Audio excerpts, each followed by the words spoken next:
අපේ රටේ තාරුණ්‍යයේ රංගන තරු අතර ජනප්‍රිය වගේම දක්ෂ ගොඩක් අය ආදරය කරන රංගන ශිල්පිනියක් තමයි තුෂේනි මියුරංගි කියන්නේ.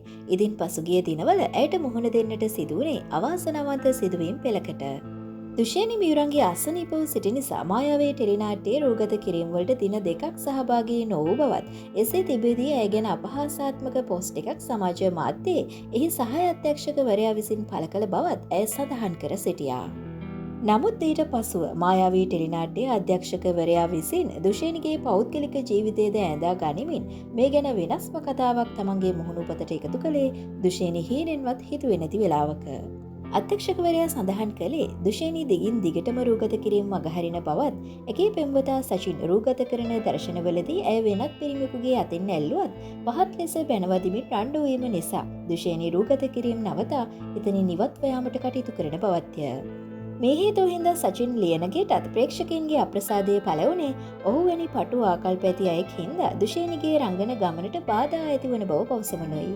කොහොම වුණත් මේ සිදුවීම් පෙළ සිදුවෙලා දින දෙකකට පස්සේ දුෂේනිගේ හොඳම යෙහෙලියක් සමාජ මාධ්‍යයට මේ ගැන සටහනක් පළ කරලා තිබුණා. එය සඳහන් කරලා තිබුණේ මෙන්න මේ විදිහට. උපුටා ගැනීම. දුෂේනි කියන්නේ සංවේදී කෙනෙක්. මං එයා ගැන හොඳට දන්නවා.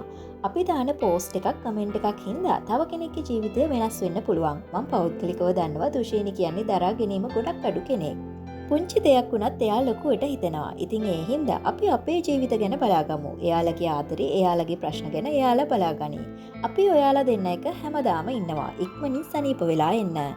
ඒ වගේම මම දැක්ක මායාවී එකේ අධ්‍යක්ෂකවරයා සමාජ මාධ්‍යයේ සඳහන් කරලා තිබුණා එකේ පෙම්වතා එයාගේ රංගන ජීවිතයට නරක විදිහට බලපෑම් කරනවා කියලා. මම ඇත්තටම දන්නේ මේ වගේ පෞද්ගලික දේවල් සමාජ මාධ්‍යයට දාලා ඒකෙන් එයා බලාපොරොත්තු වෙන්නේ මොනවද කියලා. ඉතින් ප්‍රවීණ අධ්‍යක්ීම් බහුල අධ්‍යක්ෂකවරයෙක් කෙසේ කිරීම සුදුසු නැහැ. සාධාරණ හේතුවක් නිසා එය සංසාරිණී කතාවෙන් අයින් වුණා. නමුත් දුෂේනි බාරගත්ත හැම වැඩක්ම එයා ඉවර කරා. ඒ වගේම තමයි දුෂේනි කෙටි කාලයක් තුළ නැගීගෙන එන ජනප්‍රියම රංගන ශිල්පිනියට තේරීපත් වුණා. ඒක බලාගෙන ඉන්න බැරි අනෙක් සමහර නළු නිළියොත් ඇයට අපහාස කරලා පෝස්ට් පළ කරලා තිබුණා. ඇත්තටම ඒ ගැන ලැජ්ජයි. උපුටා ගැනීම අවසන්. එක දිගට සිදුවුණු මේ සිදුවීම් පෙළ නිසා දුෂේනි දැඩිව මානසික අපහසුතාවයකට පත් වෙලා ඉන්න බව අපිට දැනගන්නට ලැබුණා. කොහොම වුණත් ඇයට තියෙන ප්‍රේක්ෂක ආදරය නම් අඩු වෙලා නැහැ. මායාවී ටෙලිනාට්‍යයේ හිතයිෂිගේ චරිතයෙන් ඇයව ඉවත් කළාට පස්සේ නැවත අලුතෙන් මේ චරිතයට පණ දෙන්නේ තාරුණ්‍යයේ තවත් දක්ෂ රංගන ශිල්පිනියක් වන එමාෂා සෙනවිරත්න. ඇයට මේ චරිතය තුළින් ප්‍රේක්ෂක ආදරය දිනා ගන්න පුළුවන් වේද? ඔයාලගේ අදහසත් යටින් කමෙන්ට් එකක් දාගෙන යන්න. ඒ වගේම අපේ YouTube channel එකත් subscribe කරගෙන යන්න.